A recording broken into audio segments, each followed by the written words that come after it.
Nag-file ako ng leave buwan-buwan na ang nakalipas para sa isang solo vacation na matagal ko nang pinaplano, like, years in the making. Wala akong anak, at ito ang magiging unang totoong pahinga ko in a long time. Tapos biglang lumapit tong isang coworker ko na may 2 anak at tinanong kung pwede ko raw ibigay sa kanya yung slot ko para makapagbakasyon sila ng mga bata ngayong tapos na ang klase.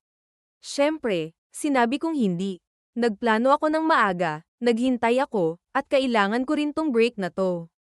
Aba, nagalit siya. Ang sabi pa, mas madali naman daw kasi sa mga walang anak ang maging flexible, at selfish pa daw ako. Ngayon, parang may silent treatment club sa office. May mga ilan na hindi ako kinakausap, parang ako pa ang masama. Dahil lang ba pinaglaban ko yung leave ko na ako naman ang unang nag-file? Ano to? Paligsahan ng may anak versus walang anak. Parang kasalanan ko pa na naging maaga akong magplano. Ako ba talaga yung couple for saying no? O sila lang ang hindi marunong magrespeto ng boundaries ng iba?